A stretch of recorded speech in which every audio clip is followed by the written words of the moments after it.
Salam sejahtera bagi kita semua. Saya, Diakon Abdiwa, akan membawakan permenungan pada hari Jumat, tanggal 14 Juli 2023, hari biasa ke-14. Bacaan diambil dari Injil Matius, bab 10, ayat 16 sampai 23. Lihat, aku mengutus kamu seperti domba ke tengah-tengah serigala. Sebab itu hendaklah kamu cerdik seperti ular dan tulus seperti merpati. Tetapi waspadalah terhadap semua orang, karena ada yang akan menyerahkan kamu kepada majelis agama, dan mereka akan menyesah kamu di rumah ibadatnya.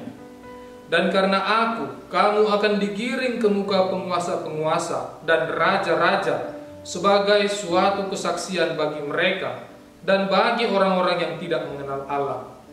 Apabila mereka menyerahkan kamu, janganlah kamu khawatir akan bagaimana dan akan apa yang harus kamu katakan, karena semuanya itu akan dikaruniakan kepadamu pada saat itu juga.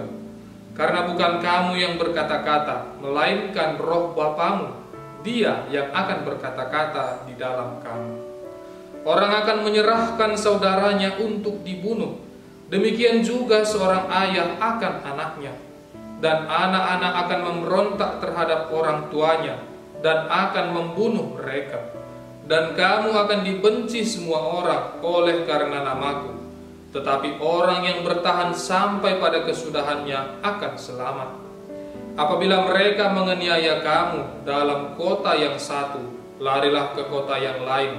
Karena aku berkata kepadamu, sesungguhnya sebelum kamu selesai mengunjungi kota-kota Israel, Anak Manusia sudah datang.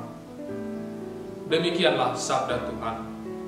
Saudara-saudari yang dikasihi Tuhan kita Yesus Kristus, hari ini kita merenungkan panggilan dan pengutusan para murid Yesus. Dalam seluruh tugas pengutusan mereka, Yesus meminta para muridnya untuk bijaksana dan siap menghadapi berbagai tantangan, penganiayaan, dan pengkhianatan. Mereka diutus seperti domba ke tengah kawanan serigala. Domba adalah hewan yang melambangkan kelembutan, kepatuhan, tetapi juga ketidakberdayaan. Ungkapan "aku mengutus kamu seperti domba ke tengah-tengah serigala" mengungkapkan tantangan yang akan dihadapi para murid dalam tugas pengutusan mereka. Mereka akan mengalami bahaya, penganiayaan, penolakan, dan ejekan dari orang-orang di sekitar mereka.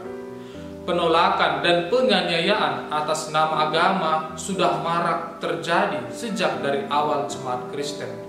Mereka harus mengalami penganiayaan yang keras, dan dewasa ini juga masih marak terjadi peristiwa intoleransi, ketidakpedulian, dan ketidakadilan. Berhadapan dengan situasi ini, Yesus menegaskan 3 hal kepada kita.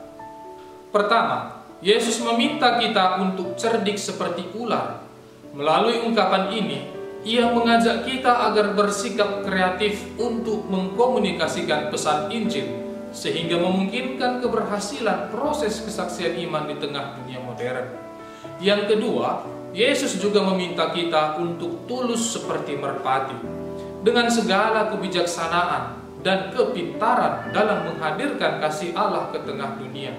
Setiap orang dituntut untuk menanamkan semangat kejujuran, kesederhanaan, dan kerendahan hati. Ketiga, Yesus menasihati kita untuk tidak khawatir tentang apa yang harus kita ungkapkan, karena bukan kamu yang berkata-kata, melainkan Roh Bapamu. Dia yang akan berkata-kata di dalam kamu. Dalam seluruh usaha dan tanggung jawab yang kita emban, Roh Kudus akan selalu menggerakkan kita untuk tetap setia dalam mewujudkan semangat Injil di tengah masyarakat. Dalam menghadapi setiap pergolakan, Tuhan akan menemani kita, serta akan menguatkan kita dalam seluruh kelemahan dan kesulitan hidup kita. Pada akhirnya, mari kita selalu ingat bahwa Tuhan meminta kita untuk berani memikul salib hidup kita sebagai bagian dari persekutuan dengan Sang Gembala sejati yang telah memenangkan penderitaannya di atas salib. Oleh karena itu, marilah kita berjuang sekuat mungkin Mari kita melaksanakan tugas kita dengan penuh tanggung jawab sampai akhir. Amin.